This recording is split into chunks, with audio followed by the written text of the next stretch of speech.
Welcome to Restore the Glory podcast. My name is Jake Kim. And I'm Bob Schutz. We're two Catholic therapists sharing what we've learned personally and professionally to help you on the journey of restoration.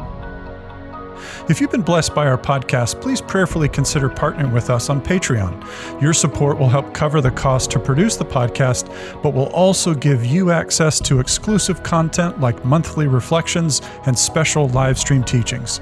Go to patreon.com/restoretheglory and join the mission of experiencing the restoration of our God-given glory. Hey, Bob. Good to see you. How are you doing today? Good to see you, Jake. I'm doing well. We survived our hurricane, so I'm very grateful. I know this. We're recording this when the hurricane went through a few days ago. Helene, is that what? Yeah, Helene. Yeah. And you guys, it's actually a miracle. Maybe we'll show people that where the line went, and we were praying for all the people who got it really hard. But for some reason, Tallahassee was spared, and it looked miraculous on this little graph you sent me of like, oh my gosh, it like went right next to you guys. So it was a quick right turn. Yeah. Wow, that's wild. So I'm glad to hear you're okay, and praying for all the people in other parts who've really struggled, and even some JP2 team members who got it pretty bad in North Carolina. So we're thinking of all those people. So Bob, we did an episode, I don't know, 2-3 weeks ago, and it was on Back to the Basics. And what I remember about the episode is that we navigated into a zone, and as always with the podcast, we ended up in a place that we couldn't predict. And we're going, okay, I didn't know we would be here, but here we are. And it started with a particular quote that you read, and then the whole episode kind of went into this discussion that was just rich and awesome. And then one of our mutual friends reaches out to us, and she is here with us on the episode. And so we're going to introduce her in a second. But listeners, if you haven't listened to that episode, Back to the Basics, I really encourage you to go listen to it to get context for where this episode is coming from, because our guest today listened to that episode as a friend of ours, and a lot of her story came up, and we dialogued and went, oh my gosh, this would be amazing for people to hear that, and how healing works often through suffering and trial. And so we're going to get into that, but I'm going to read the quote, and then I'll introduce our guest, and then we'll dive in. So the quote was from Father Jacques-Philippe. Bob, what was the book again? Do you remember? I don't know. I think it was Interior Freedom. Yes. Okay, Interior Freedom. Yeah. And this was the quote, and it's kind of jarring, but we want to take that concept deeper because it's such a rich part of the healing process. So Father Jacques-Philippe says, "The harm that other people do to me never comes from them. It comes from me." And it's like, whoa, harm is only self-inflicted. The fathers of the church said long ago. And I think the radical nature of the quote was the victim mentality, all of these concepts around the healing domains, like, what are you saying? There's no way he's off his rocker. This isn't healing, blah, blah, blah. But we really broke that down. And then our friend Carrie Archual reached out to us. And then Carrie did this concept down even more. And so we heard that and we're like, oh my gosh, Carrie has to come on. And so here she is. Carrie, welcome to the podcast. Hi, thanks so much for having me.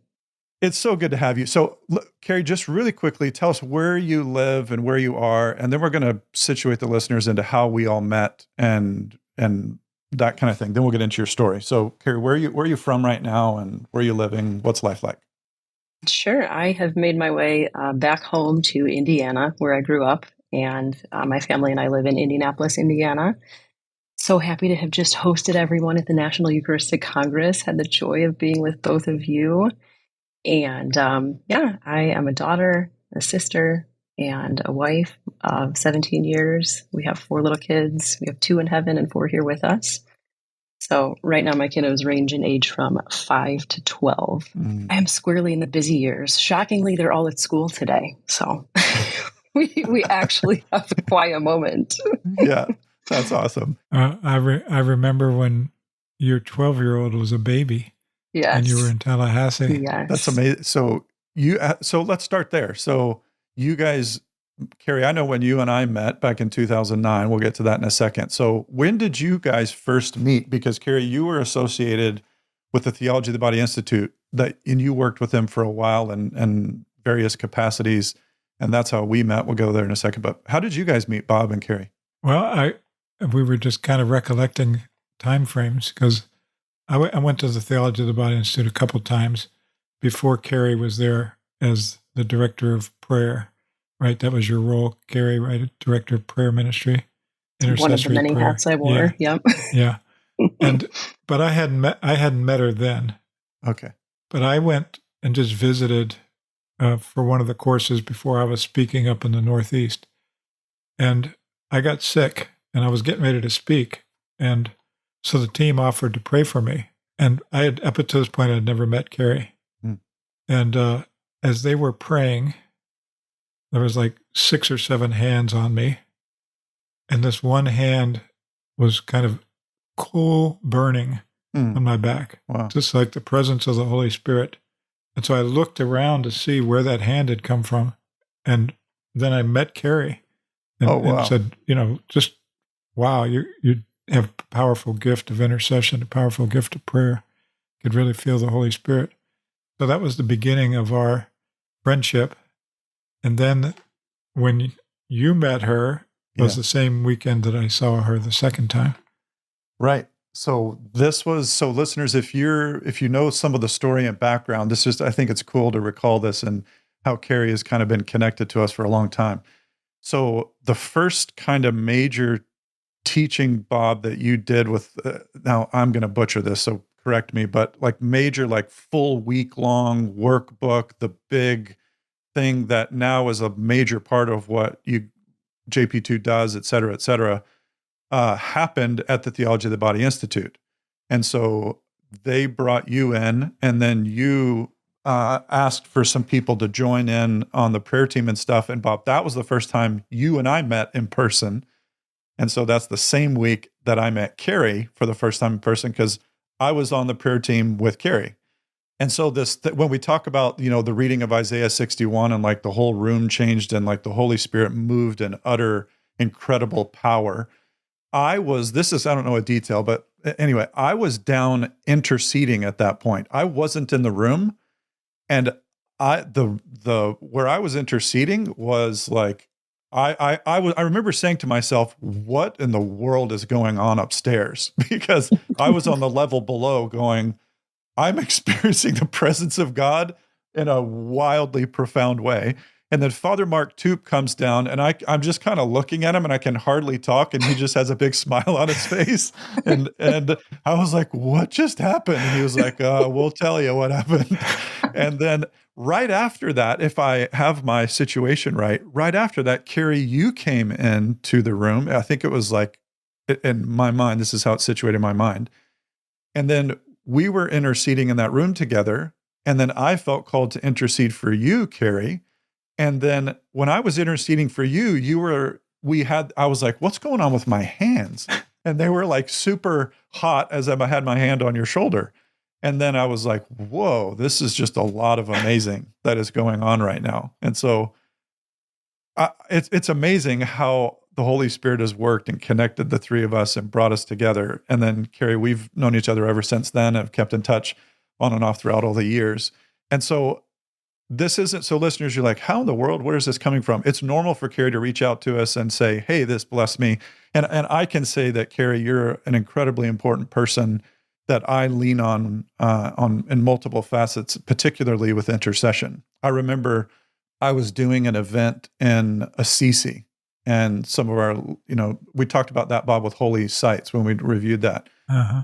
And I remember saying specifically, I'm leading this event for a group of Franciscans, and I was settled so deeply in my work that week because I had specifically reached out to you, Carrie, to intercede for me for the entire week.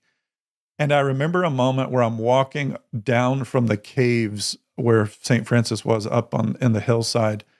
And I remember having this feeling and sensation of just deep peace. And that's not always normal for me when I'm leading an event. I'm usually battling anxiety to some degree. And I just had deep peace. And I was like, you know what, guys, I'm feeling so peaceful. And they're like, why? And I said, because I know Carrie's interceding for me. And it was just like settling everything in me. So, Carrie, amongst many things, I just want to thank you for being that consistent, prayerful presence in my life. It's an incredible gift. So thank you. And I'm so glad we get to talk about your story today. Oh, you are so welcome, brother. Yeah, it's really cool. Okay. Bob, anything you want to say before we turn the corner here? No, just to affirm that you have been a gift of, in many ways, but as an intercessor for our priest and bishops conferences for different things over the years. So very grateful. People don't see the intercessors in the background, and we're presenting to the world one of our gifted intercessors. It's very true. And like, we'll be careful about your contact information because you'll have 1,000 emails that'll come through your inbox here in a second. But it's like, just to take a footnote, and I know people are probably like hitting the 15-second fast forward thing, like just get to the story. But anyway, if you want to hear the backstory, this is what we're talking about right now. Yeah, it's all part of the fun. It's part of the buildup. But I can't, and maybe we should do another episode sometime about the power of intercession in healing. Because I have many stories in that regard. And Carrie, you've been involved in numerous ones of them where God has showed up profoundly. And when you go back and compare the timelines, and it's like, oh, that's when I felt called to pray for you. And it's like at that exact time, something was happening in another region across the world or country. Like, intercession is a big deal when it comes to healing. I don't totally understand how and why. I just know that it's the case. I've experienced the fruit of it. So, Carrie, you are like top of my list of people who are, oh, I need somebody to pray for me. I'm like on the text to Carrie for that. So that would be a great episode. I think we should do that. Yeah, that would be cool because people, anyway, sorry, I don't want this. That's not this episode. All right. We'll come back to that later. So, Carrie, I'm going to set up your story, fill in any blanks that you want, go backward or forward. But you're cruising along in life, and you and I know each other fairly well. And so I know that your upbringing is not perfect. There's struggles and dynamics that are going on there, and just like all of us, and to varying degrees, and you feel free to fill in the blanks there. And then you're married, you start having kids, and then all of a sudden your life takes a dramatic turn, which is where we're going to dive into. So I'm setting you up for the dramatic turn, but is there any backstory that feels helpful before we get into that dramatic turn that leads us to today? Yeah, thanks for that. I think that just his fidelity to me is the backstory. I was blessed to grow up Catholic, and I received a decent formation growing up. And then later, as I worked at the Theology of the Body Institute for so many years, I received an incredible formation just through all of the teachers that came through. And just the Lord was faithful to me over those years. And he gave me the grace to respond to him. I did respond to him. And it was like that was the undergirding for everything that was about to happen. I think that thanks be to God, a solid prayer life and sacramental life, like these things were a staple and a part of my life, such that when the moment came that they told me, you have cancer, it simultaneously fell apart, but actually nothing fell apart.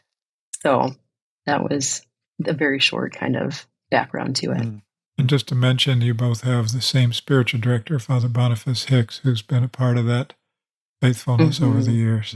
Yes, I maintain that the great majority of my holiness or goodness is because of that man. He's directed me so well, faithfully over the years. So, Carrie, you mentioned cancer. Bring us into the dynamic, because what was that like to receive a diagnosis, and tell us a bit of that background story, and then we can zoom into what ended up happening. And it's really incredible and beautiful, the profound works of God in the midst of that. So what's going on there when you found out, and how are you reacting? What's going on in your family, et cetera? Sure. I mean, we were just kind of bebopping along, right? I had 4 little kids. My youngest at the time was 3 years old. So I was 39 years old. And I was sitting on the couch one day. I mean, I remember the moment that I felt the lump. I was sitting on the couch with my littlest on my lap, reading a book, and she put her head back and it tapped on my breast, and I recoiled because it hurt. And I felt there was a bump. And I remember I've been having like babies and nursing and pregnant and everything for 12 years solid at that point. Yeah. And so my first thought was like, oh gosh, I'm getting mastitis again, whatever. Yeah. And then a few minutes later, I'm like, I haven't been nursing anyone for like over a year now. And so it was that moment that I thought, oh, okay. So I felt in there, I could feel a lump in my breast. So I called the doctor. They brought me in for some scans, and of course, I was the one that they were like, well, it looks really fuzzy, so we can't quite see what it is, but it's something, so more tests, more biopsies. And yeah, after a biopsy, it came in. I was laying in bed late one night when my husband got home from work, and the results came through on the MyChart app. And of course, I wasn't going to wait for the doctor to call me, so I pulled him open, and positive invasive ductal carcinoma. And yeah, that was the moment. Everything kind of came to a screeching halt. It's certainly not something that one expects. It certainly wasn't something I was expecting at 39 years old. I mean, I think like, oh, maybe when I'm 90, right? Yeah. But it became a blur very quickly, as cancer does. The next morning at 8:00, you're getting a phone call from the doctor's office. Come here, go to this place, get this blood work done. We'd actually like to have you have an MRI now. Go to this place, get that done. Oh, now we need another biopsy. Come here. I mean, it's just incessant, which anyone who's been through that knows that suddenly the rest of your life, in some sense, comes to a screeching halt, which with small children, it also doesn't. And at that point, we obviously hadn't told the children anything because we didn't know what was happening. So it was several weeks of trying to figure out what type of cancer was this and what were the particulars of it so that they could make a treatment plan for me. And in the end, it all ended up going pretty quickly. As you're walking through it, it feels excruciatingly slow, right? Like, you guys told me I have cancer growing inside my body. Why am I not in your office right now? Right. Yes. So those initial days were scary, overwhelming. It was a lot. And Andrew, your husband, is a physician. And so what was that like to be relating to him at kind of both levels as husband and him as physician? How did he respond to you in that? Yeah, bless him in that. It's oftentimes a great blessing to have a physician in the house, but I know that it's a big weight that he carries too, because it's easy in a sense to be a doctor to the people that come to your office, but then when it's your wife, that's a whole nother story, right? And also on a very practical level, the field of oncology moves so quickly. He's not an oncologist. And so he, of course, knew what that type of cancer was and vaguely what it meant. But, I immediately start in with like, well, what is it? What does that mean? How bad is this? What is this? You're the doctor? Come on.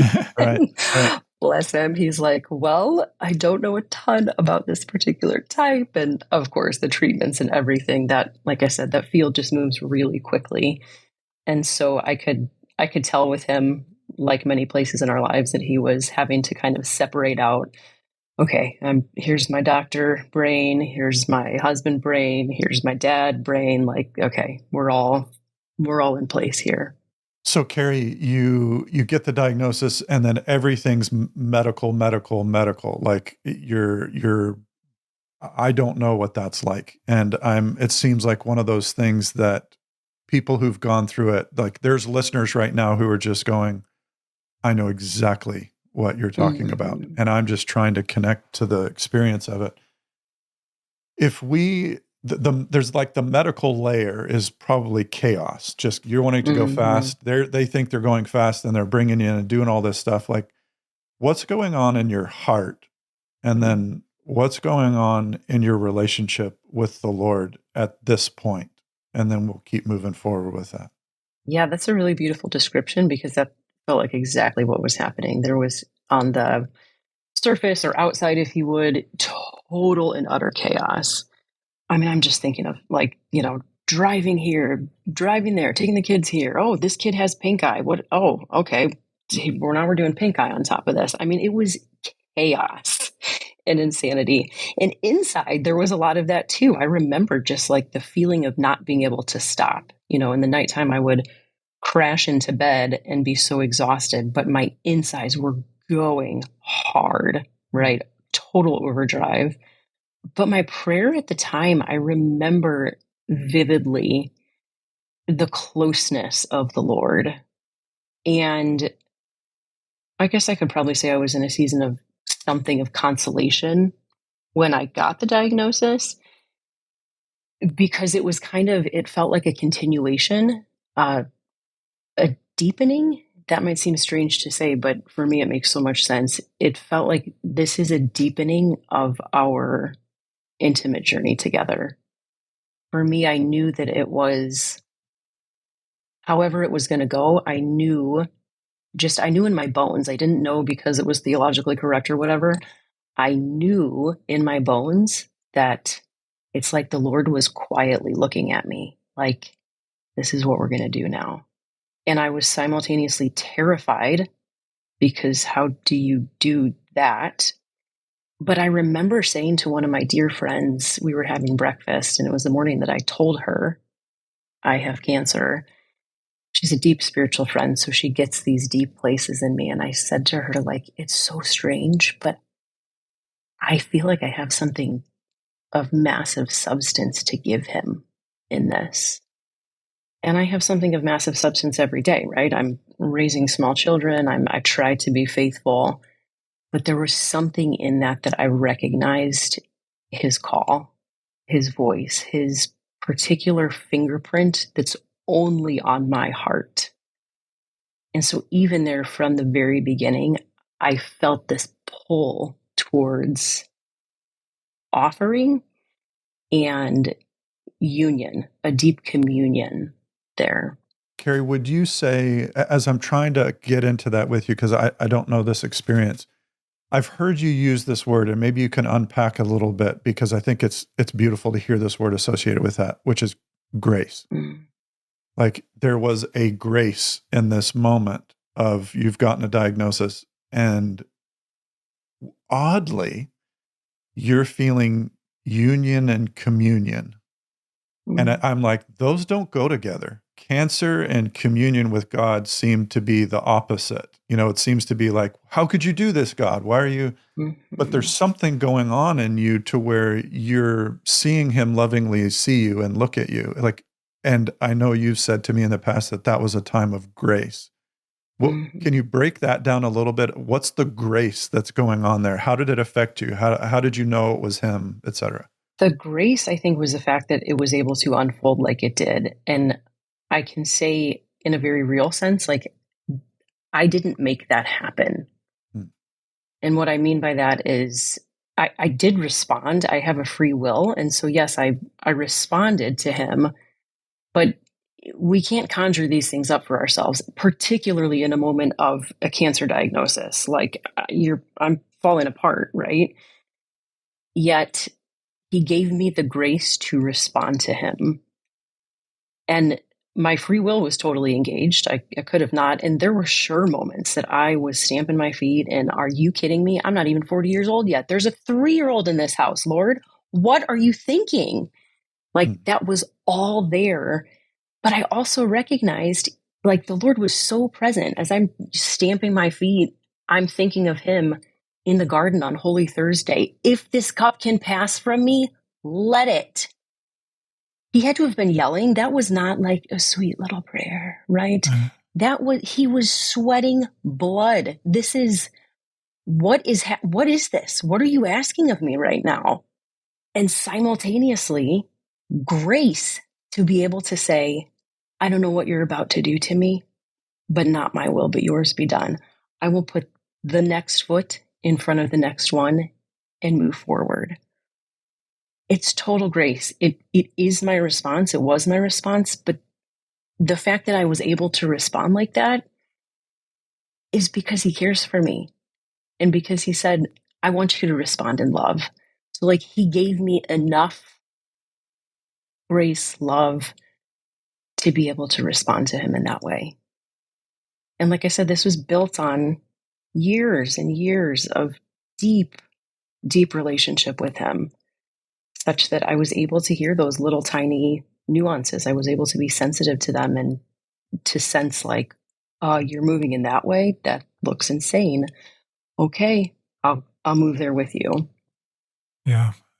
We have a friend of our family, a daughter of a doctor who's an expert cancer doctor, who went through the same thing and ended up passing away a couple years ago. And watching the very same thing, it was just amazing to watch her peace and the grace because of years of relationship with the Lord. And yet, what you're describing is kind of three different levels. There's something going on physically, the cancer and all the pain of that. Mm-hmm. Something going on emotionally, which is fear and chaos and anger. And then yet something going on spiritual, which is peace and mm-hmm. communion and trust. How is that possible at all three of those levels? They could be in different places. And yet that's what I hear you describing. Absolutely.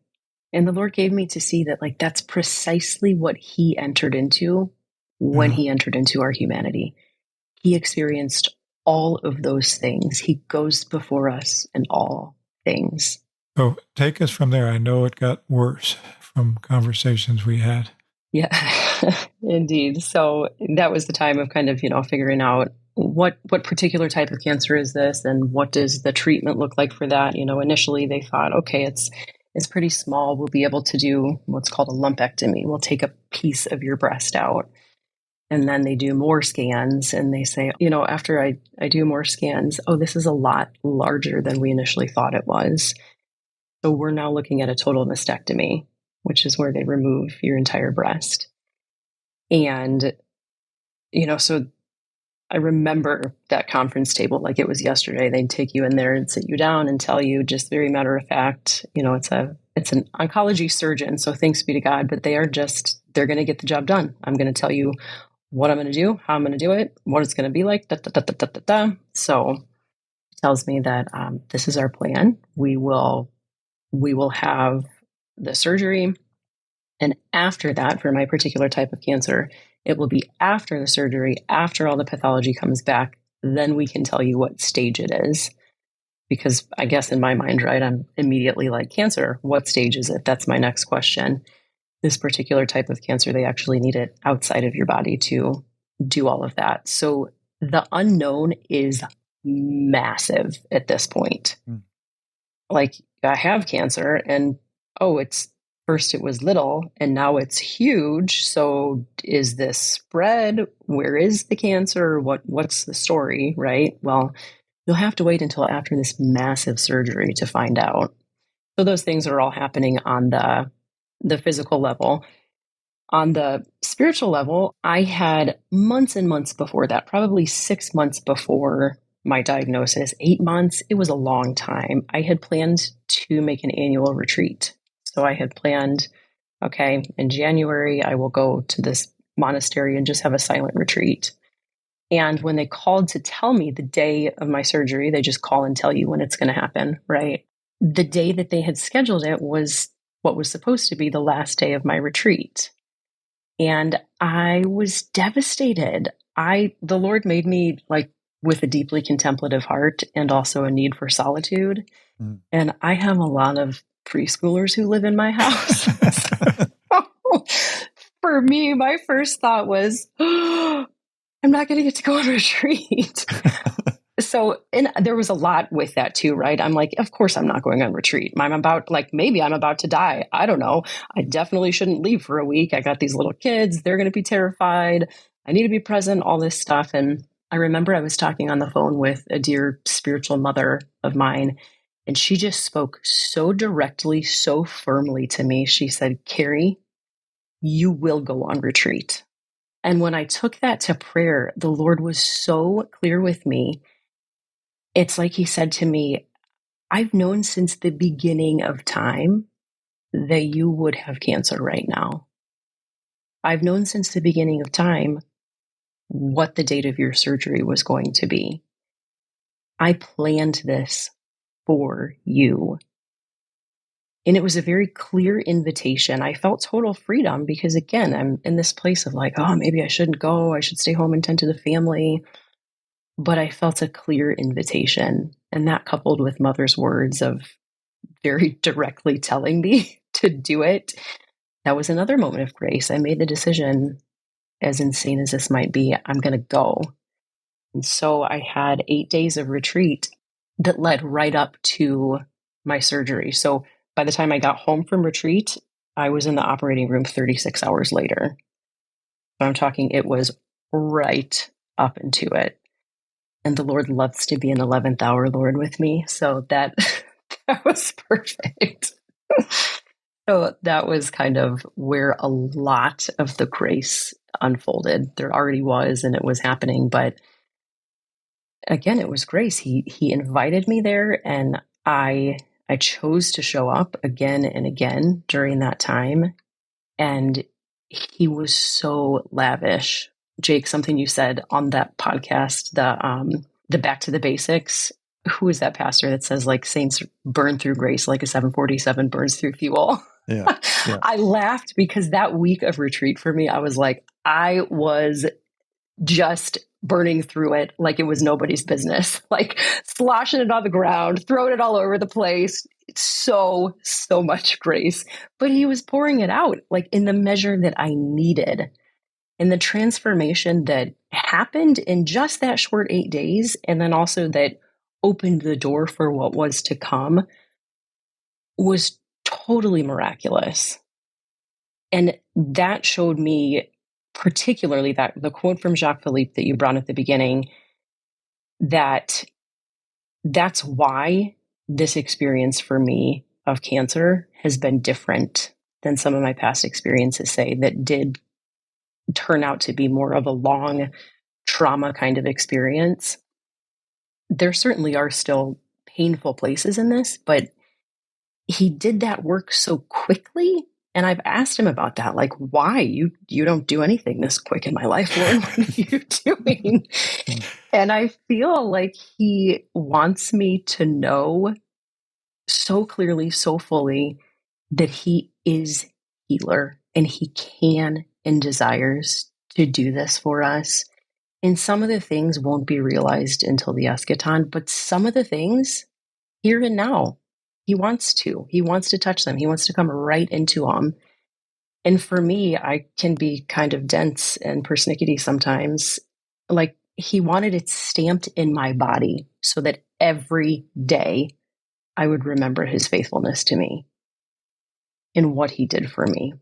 Oh man, Carrie, there's so much there. You're describing the retreat and you're alluding to the fact about, what happened. I know that you it's not like you didn't seek healing. You went to places and did things asking the Lord to take the cancer away. And I remember you describing just situations of like, is it going to happen? Is he going to take it away? Mm-hmm.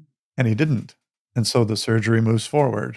So can we enter into the week a little bit? Maybe I can put a theme across that retreat week. And because in my experience, one of the things that's the most difficult in situations like this is people trying to find meaning in it. And the way that we do that is we ask the question, why? Like, God, why are you doing this? And it's from that place that what we often don't realize is in these struggles and trials, we're actually saying why to the character of God. We're actually questioning him. Like, if you're good, why are you allowing this? Which in translation is, I'm not sure you're good because this is happening. And so our relationship with God and his very character is actually what's on trial. And as I'm hearing you go through this, I'm hearing that the why you were bringing to him, and maybe there was struggle there. I'm not sure you could fill in that blank, but how did you make sense of this to where, because I know what comes later in the story, and it's like, this is a critical part to understand how you got to this next part about the meaning and the offering that you gave through this. Like, how did you navigate this the why, and what did he say, and how did he bring you through all of that? Yeah, the why for me is a big thing, and I was wrestling. Yeah, I do not in any way want for you to paint it like I was there. I didn't need to know the why. Like, I will say very clearly, the Lord was on trial that week for me. And so was I, in a sense. I had come to the point, I mean, like, I'm a week out from surgery at that point. I was in such a state of chaos. I was like pushed so far to the brink that there was not a lot left in me of like the places where I tried to kind of figure these things out. I was no longer trying to figure out, why do I have cancer? Why do I have to do this? Da da da da da. I was like, I don't even know. The image kind of like shoved up against the wall, just like, here I am. This is happening. Okay, this is happening. And for me, it was almost like just showing up to each next holy hour I did, or, mass that I went to, liturgy of the hours. Like, I would just go to the next place that my feet took me, in a sense, and then I would be there. And like, one example of that, I was in this beautiful basilica during that time, and over on the side, there's a statue it's kind of like a relief statue cut out of stone of Christ lying in the tomb. And I've been drawn over to that place when I went in to pray at that time. And I was kneeling down before that. And often in my prayer, I will write my prayer. So I had written to our Lord, and I was writing down what I felt him saying to me. And it's like I heard it in my heart, and I saw it come out my pen.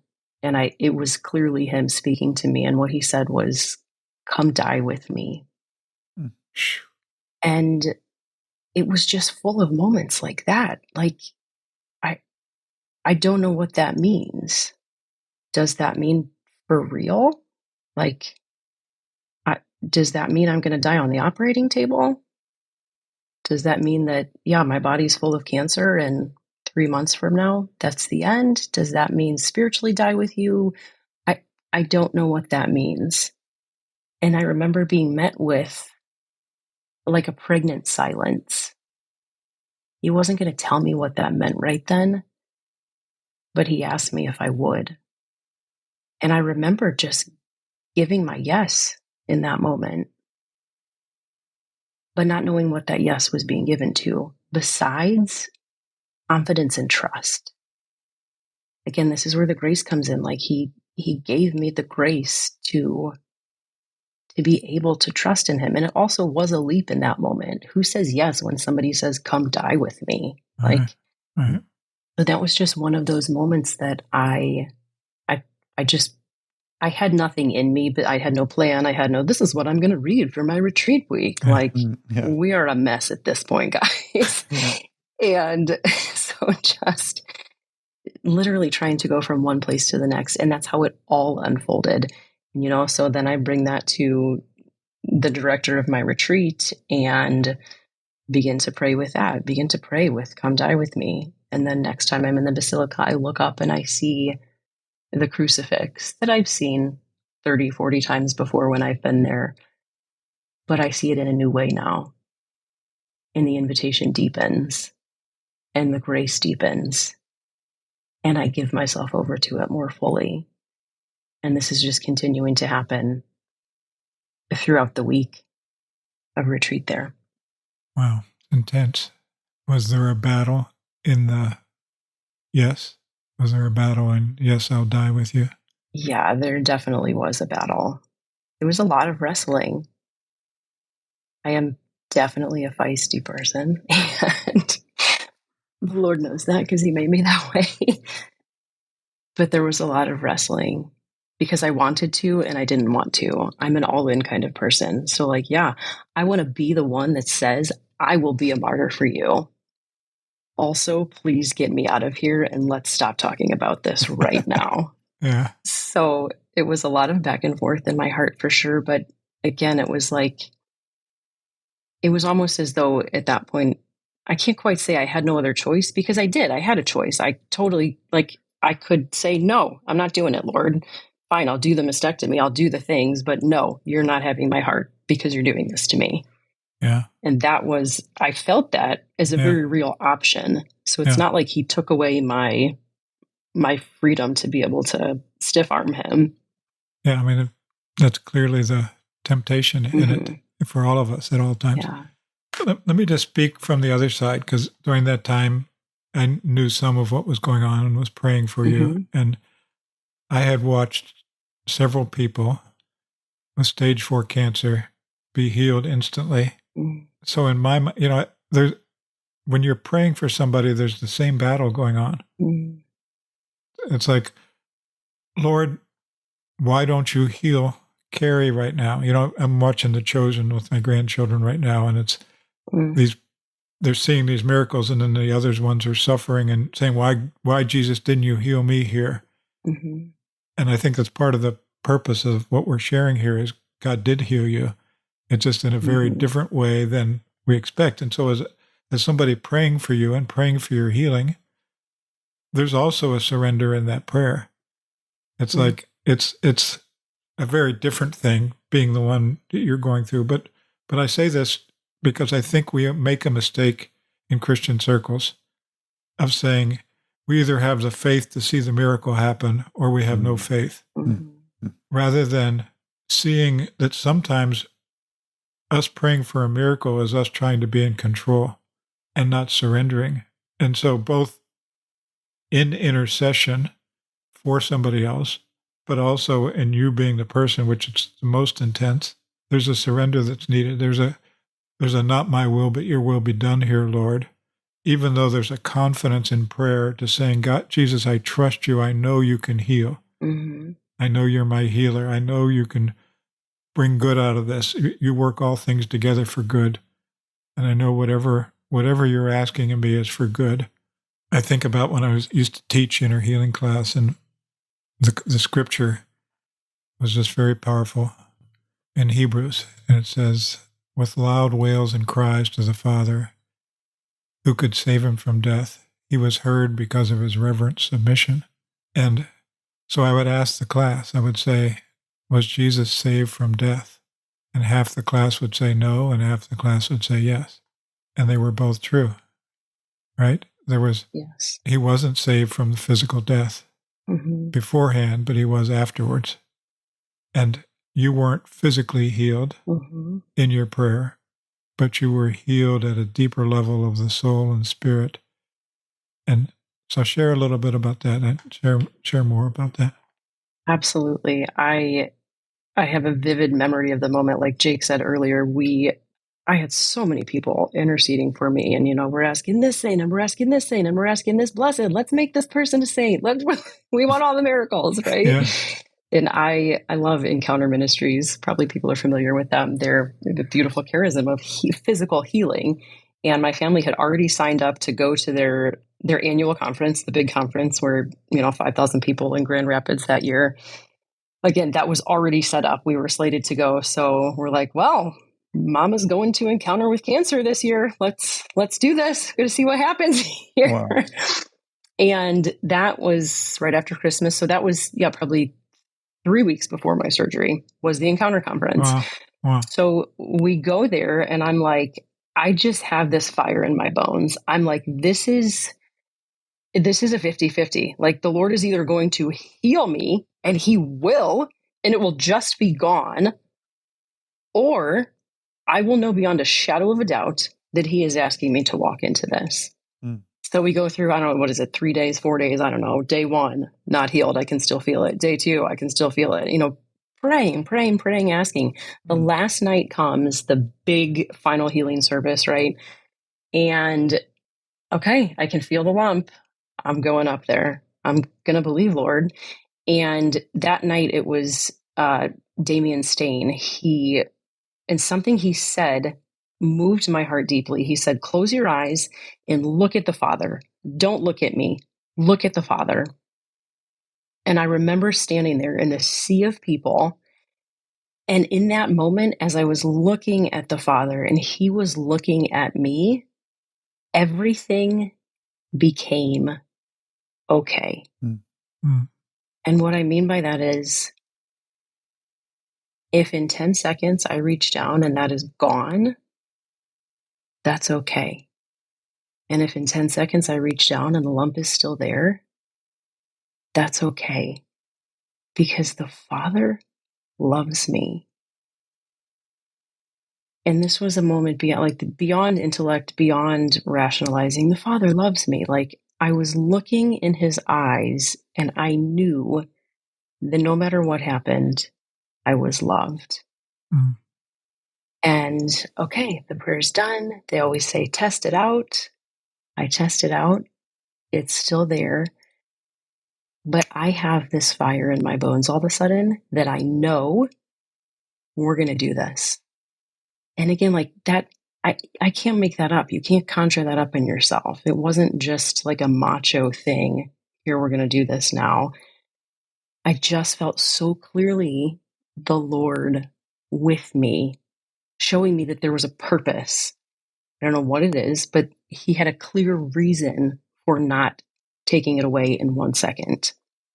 And when we came home from that, Bob, you're talking about the chosen, like the 2 nights after I came home from the Encounter Conference or something, I watched the episode with little James. Mm. And this is where Jesus is he's sending the apostles out 2 by 2. You will have power to heal, to raise from the dead. Go, take my power and go. And in The Chosen, little James is a character who has some bodily troubles. He's limping. He is kind of hunched over, right? And Jesus is walking kind of like, okay, here we go, guys, go do your thing. And walking out, and little James stops him and says, hey, can I talk to you? This is the question of my heart in this moment. He says to him, I know you can heal me.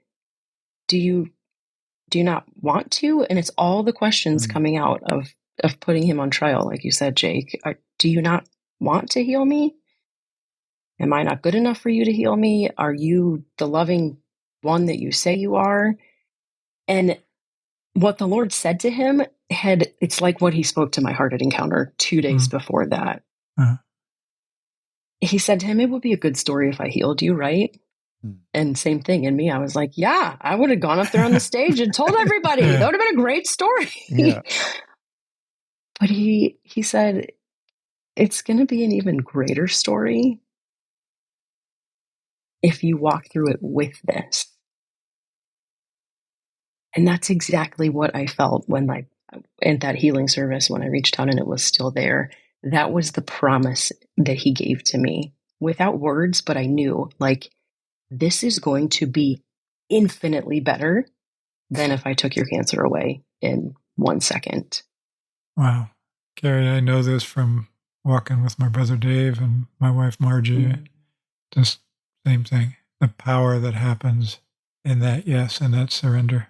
Carrie, the word that keeps coming to my mind is surrender. And it's a big thing, I think, right now. I mean, Bob, in the work that we do with bishops and things, you hear them talking about the surrender novena and these. It is so, quote unquote, popular right now. And Carrie, I'm just so moved by what you're saying, because you're giving an actual, real example of the kind of surrender that Jesus asks of us, that I think sometimes we're like, oh, surrender because I ran out of milk and I won't have cereal this morning. Okay, I'll surrender to that. But I can go right to the store and get some more milk later on and everything will be fine. And it's like, that's okay, fine. That's maybe where we're at. But you're talking about a level of surrender that is like to the core of, I might not live. I might live. Mm-hmm. My cancer might go away. It might not go away.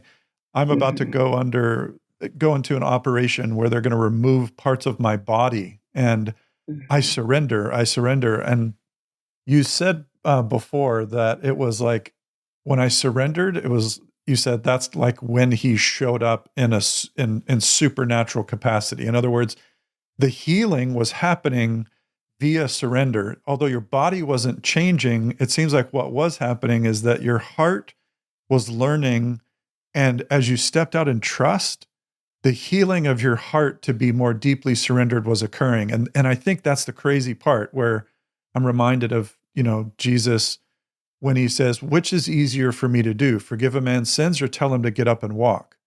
And the real miracle is the forgiveness of sin.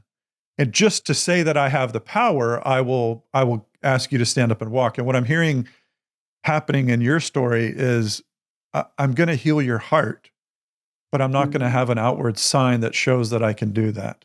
But here's the crazy thing is that there is this outward sign that's now a part of who you are that proclaims that you proclaim. So can you bring us into, I'm setting you up and because I know where the story goes. So sorry, I'm trying to do this well, but I'm not doing it that well. But anyway, the Lord gave you a very specific, it feels like, intention. In other words, he's like, you're going to make a great gift and you've surrendered.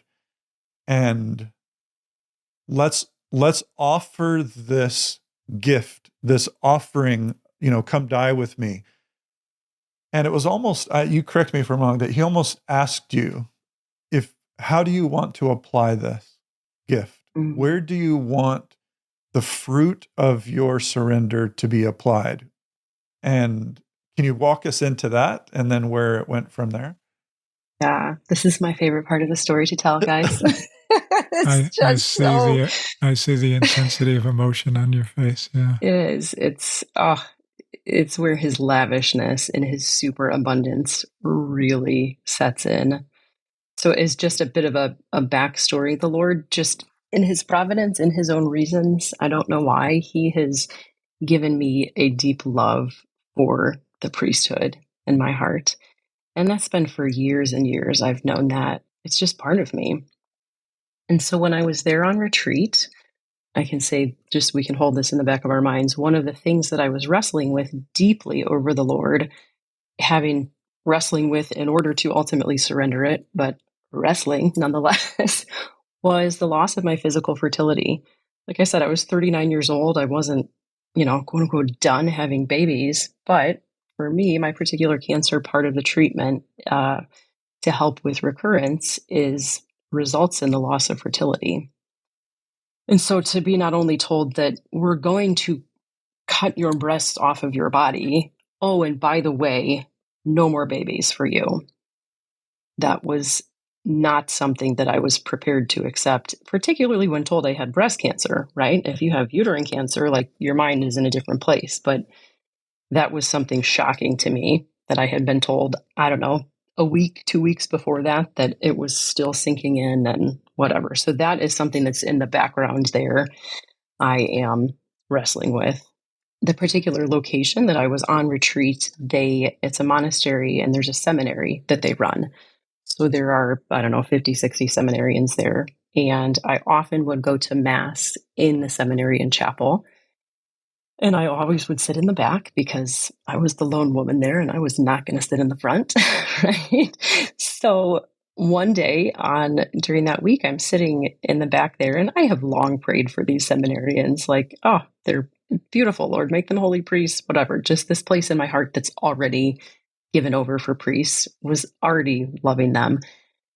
But one day during mass, it's like the arms of my heart, the wings of my heart, if you will, opened up. It made me think of that scripture of the mother hen, like gathering them into her wings. And it was as though my heart opened up to encompass this entire chapel and these 60 young men. And it wasn't even a conscious thought with words. It was just this surge of my heart. I wanted to just gather them all in to my heart. And that's my mother's heart, and that is who I am. But it was just such an authentic movement of my heart, like, oh, I love them. And it was in that moment that I heard interiorly, not with words, but just in my heart, I heard the Lord say, will you give this for them? And Jake, talking about people, of us trying to find meaning and, why and what. This is the Lord responding to that need of the human heart to find meaning. And I don't know how else to say it besides it was miraculous that when he asked me, would you give this as an offering for them? The image that I use, it was like he poured honey over it and he made it so sweet that I found myself begging him to let me lay down this offering for them. Wow. that's what he can do when we finally give that last surrender. Wow. Reminds me of my brother Dave when he found out he had AIDS. And he said, I've been praying for a purpose. And the Lord has given me a purpose to be a person with AIDS for Christ. And sure enough, just the fruit of that later on. So I experienced that firsthand, that fruit. Let's go forward a little bit because it didn't get easier, right? I remember the period afterwards with the medication that they put you on and stuff. And so it wasn't like everything was la la, we're in heaven and total rejoicing and total joy. And can you share what? Sorry, Bob, we can't miss one part because this is to me like etched I was in going my to say mind. we have to pause. Can we go Okay. back to the day of the surgery? Okay. Carrie, Right. can you walk us through the day Sorry of the about that. surgery? Yeah. No, that's This is okay. sorry. So Wait, Carrie, I feel like I want to even okay, tell a go. little bit more of that part with the Okay. seminarians. Okay. So it must have been the day after I had that impulse in my heart in the chapel to when the Lord asked me, will you offer this for them? And I had given my yes in that moment. It was probably the next day. I went out for a walk. It was January. I remember it was snowing. I was started to walk and I remember I was pulling my hat on my head and I said, okay, what do you want to talk about today, Lord? Almost like not flippantly. I was being serious, but I was certainly not expecting an answer in that moment. And I literally stopped walking because it was so clear in my heart. He said, I will give you sons after my own heart. Mm. And it was only retrospectively that I started piecing this all together, right? I'm mourning the loss of my physical fertility. Mm. Then I'm in the chapel and he asked me, will you lay this down for these men who are to become my sons? Then he promises me, this is a promise, I will give you sons after my own heart. He speaks that to me and I'm like, why? What does that mean? I have no idea what to do with that.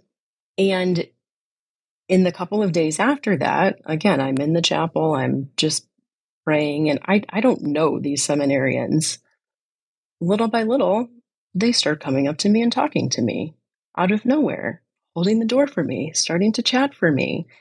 I wind up eating lunch with them, all of these things that it was just so clearly the Lord's hand. It didn't happen until he said to me, I will give you sons. And then boom, it's like all these, everybody coming out of the woodwork. Here's me supposed to be on a silent retreat, like eating lunch with all the seminarians, right? And out of nowhere, one of them who like I hardly knew, I had met him one time before, he said to me, he just looked at me and he said, we need you to be our mother. Wow. Wow. And he didn't know any of that had happened. Yeah. And so even there, again, like the Lord was in real time, he's instilling meaning. He's giving me opportunity to make offering. And it's totally like I saw how closely united with Christ that was. Like there's grace. My heart is feeling full and immense. And at the same time, the clock is counting down. I'm like 72 hours out from surgery at this point.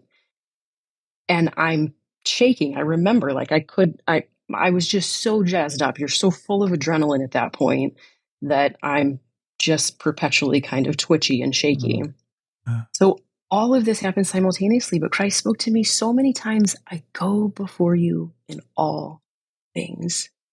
And he showed me how he experienced that. The same thing, the anxiety, the twitchy, the excitement, the yes, I will give you this offering. Let me give you this offering. Please don't make me give you this offering. Like both and he wasn't mad at me that my humanity was terrified along with being willing because he knows that place. Yeah. Carrie, bring us now to, I mean, there's so much we're skipping, we can't get into it all, but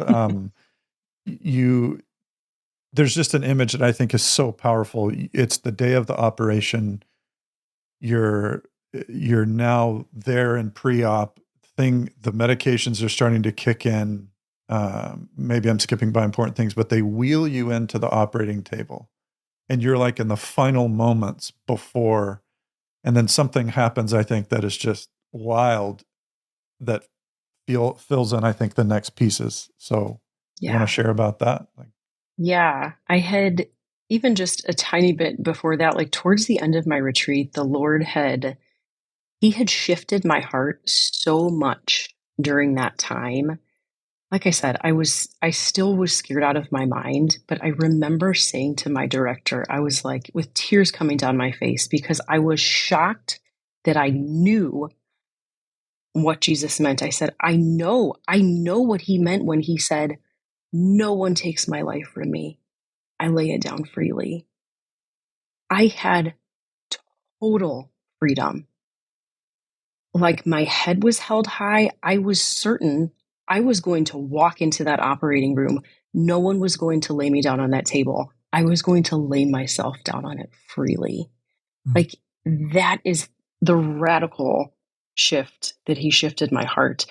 So that was the disposition of my heart. And we get in there that morning, you get to the hospital like 3:45 a.m. and they're like, oh, wipe down your body with these baby wipes, all the crazy stuff, right? And for this type of surgery, getting you ready, they give you nerve blocks. So even before that, they're kind of starting to pump you full of medicines. I'm getting sleepy. I'm woozy. I definitely cannot walk. So there was no walking into the operating room at that point.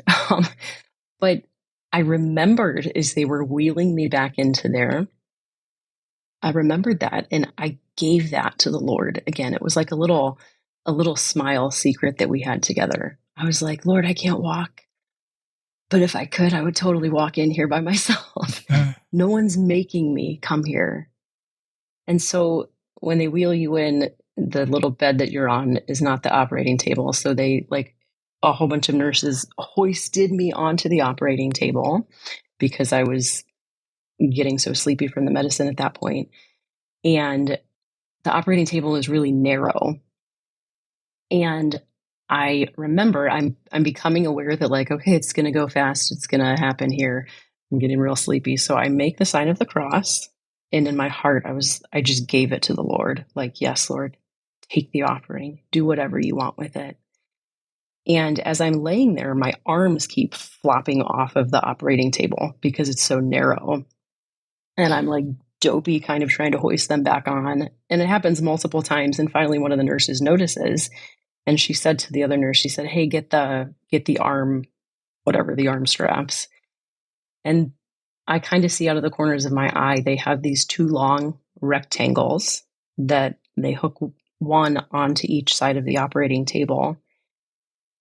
And the last thing I remember before losing consciousness was two nurses stretching my arms out to each side of me and literally strapping them onto those arm things on the table. And he had moved my heart so much that it was something of a joy for me to be with him, the same as him, in that same position as him. There's this beautiful quote from Elizabeth of the Trinity that she says that he wants to make us become another humanity wherein he may renew all his mystery. And laying their cruciform on that operating table, having given my offering, he was renewing his mystery in my body, not just in some ethereal, mystical way, in my body and in my heart. So that was the last thing I remember before I went under. And the first thing I remember when I was waking up, I was not awake yet. This was a moment that was clearly the Lord. It was obviously when I was like probably in recovery or something, but I have a devotion to the wound in Christ's side. He's just long drawn me to that. And I wasn't awake. And it was like I was inside of me. It was this kind of like in-body, out-of-body experience. I was inside of myself. Everything was dark. And I knew he was there.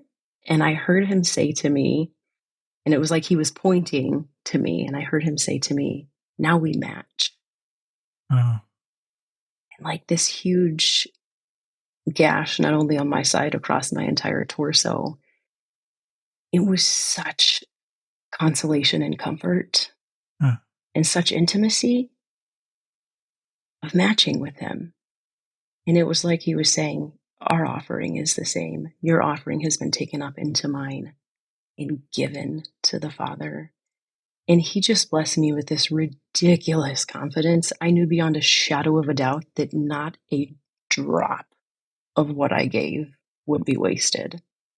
Wow. So, Carrie, for the sake of time, I'm the story just, I know it keeps unfolding and unfolding, but I think something that's so beautiful, like just, gosh, there's just a couple things, listeners.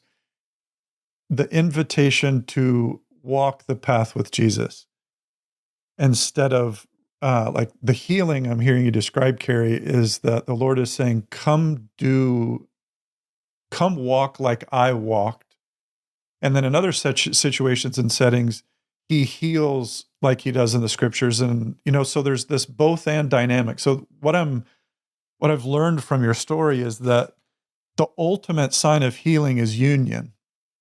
That's where healing occurs, is union with the Lord, that's where healing comes from, is love, union with the Lord. And the ultimate sign of healing is that you are likened unto Jesus, that you look like him, act like him, talk like him, smell like him, et cetera, et cetera. And so what's riddled throughout your story is this deepening of being likened unto Christ. Like you're literally doing it like he does. He bears scars in his body. You bear scars in your body. I mean, it's like wild, that it's this almost literal. So what was physically chaotic, I know for you now, is like a sign of glory. And so, Bob, it reminds me of when we have priests and bishops meditate on the Caravaggio, where Jesus invites their hand into the wound in his side, because the wound now is a sign of glory. It's transformed. So, Carrie, just as an indicator, you had done something, and maybe you can decide if you want to reveal the names, but you had written a note to someone before, and then that person is in the room when you wake up. And I think it's just this crescendo of the Lord going, it's starting right now. Like the fruit is immediate. Do you want to share that piece? Like you're waking absolutely. up? Yeah. So the Lord had asked, will you give your offering for these? And I understood that to mean these seminarians in this room, but I knew immediately it was for the priesthood. Will you give your offering for the priesthood? And like I said, he just poured honey over it and made it so sweet, so that I found myself begging him to let me give him that offering. The seminarians, the priests, the bishops, like the Lord desires to bless them such that he asked this of a person. Will you offer this to bless them?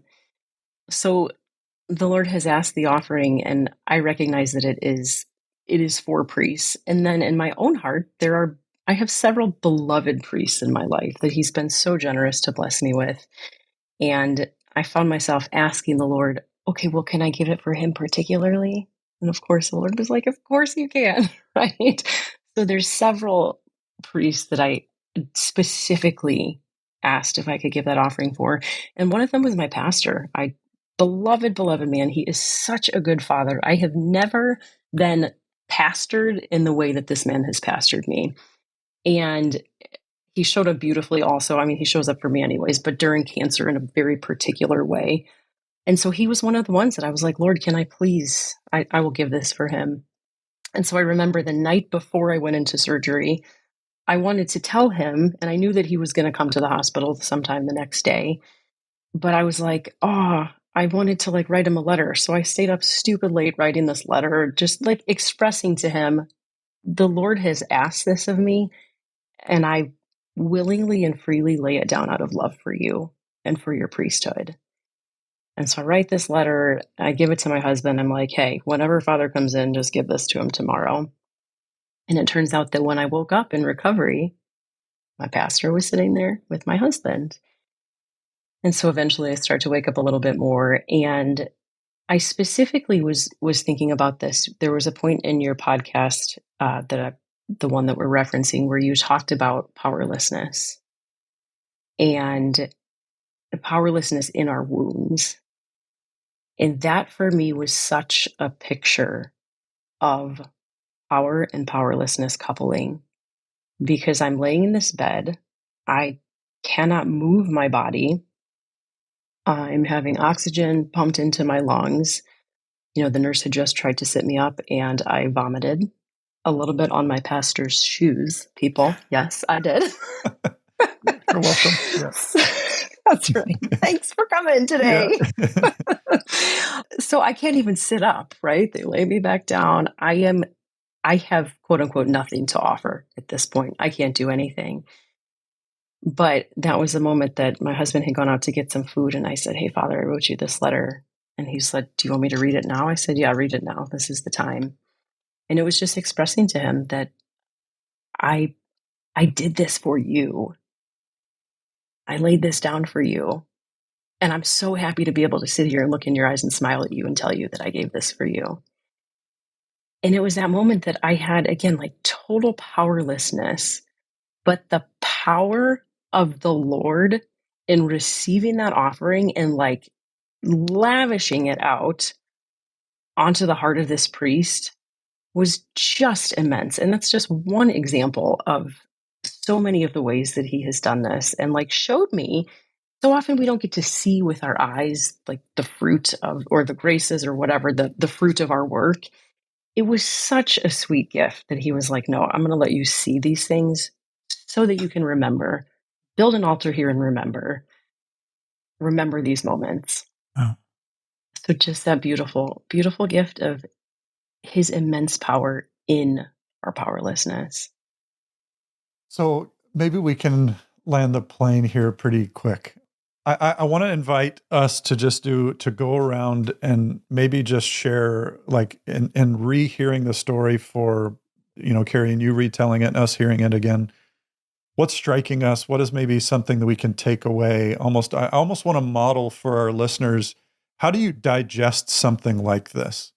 What can I do with this kind of story? Maybe I've never had cancer, or maybe I don't have the prayer life that Carrie does. And like, how do I take this and move this forward in my own healing journey?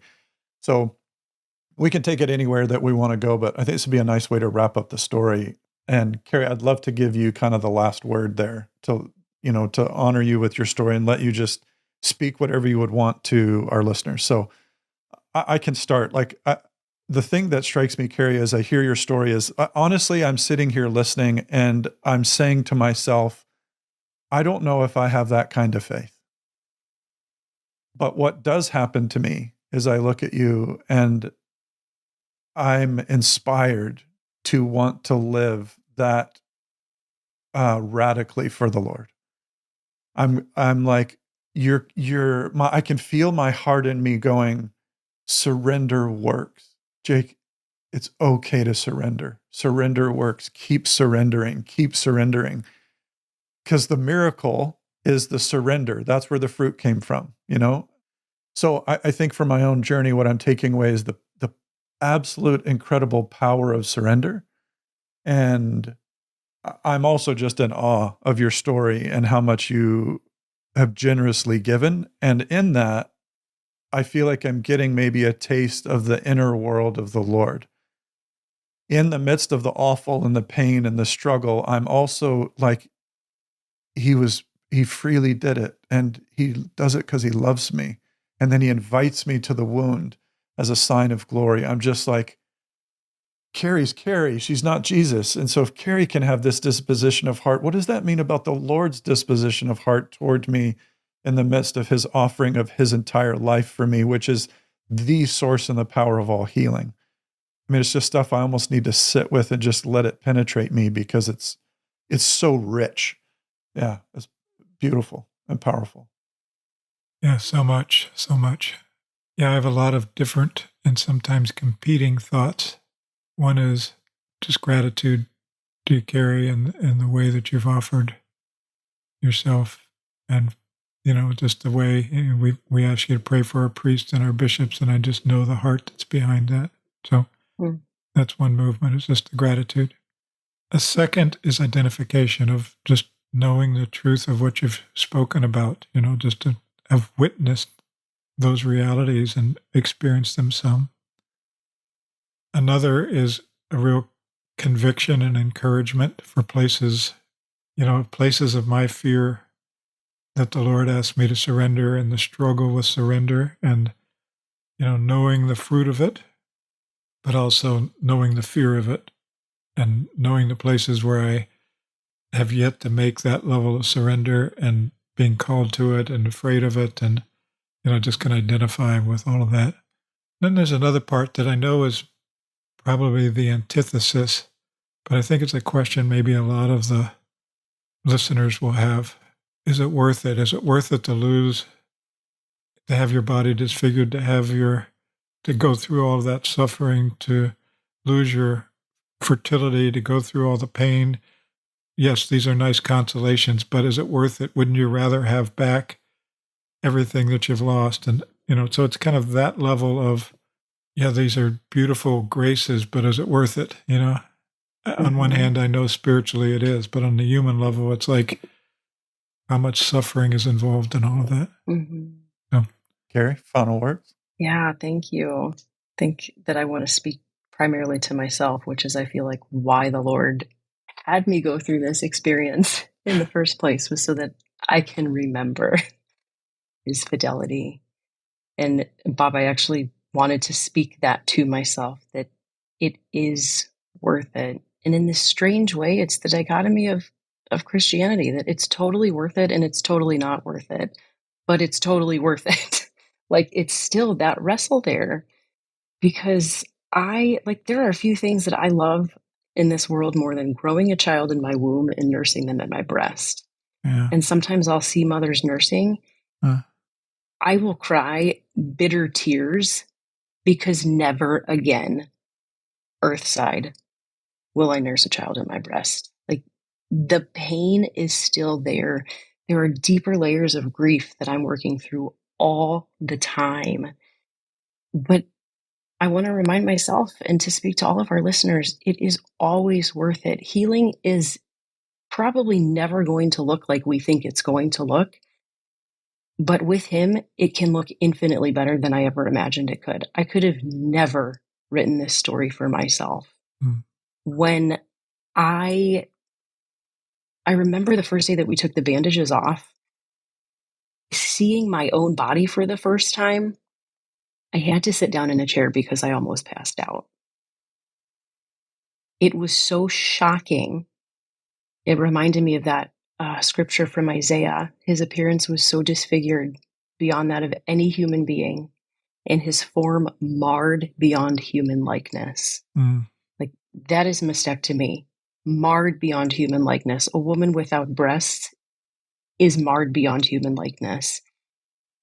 Yet, as I laid there in recovery for those few days, I remember the day after the bandages came off and I first saw my body, I remember welling up in my heart the sentiment, the knowledge that I am more whole now in some strange, mysterious way than I ever was when I had breasts.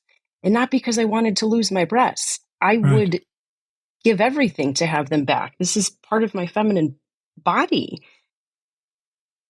But because of what he can do, like, I truly feel more whole now walking around with a 22-inch scar across my chest than I did before this happened. And I see that scar every single day, and I live with that, and I grieve over it. It's the both and. So it's not some magical wand that this has all gone away. He has entered into it and permeated everything with his mystery and with his glory. So I think that's, again, speaking to myself, like, Carrie, remember what he can do. And if he can do that there, he can do that in all the parts of my heart and my story. Amen. Wow. Amen. Listeners, we hope this blesses you. And my prayer for you as you hear this is that you would, in all of our episodes, but that you would pause and simply ask a very simple question. Lord, what do you want to say to me in the midst of all of this? Where are you asking me to surrender? How are you trying to heal me beyond and outside of my box and direction that I think the healing path should look? And Lord, heal me in the areas that make it hard for me to trust you and to surrender to the very process that you're inviting me into. Carrie, thanks so much for joining us. What a gift it is to have you. And thank you, Carrie. You're such a blessing. We're grateful for you. Thank you so much. It's such a gift to be able to share this time with you too. Listeners, God bless you, and we'll talk to you again soon.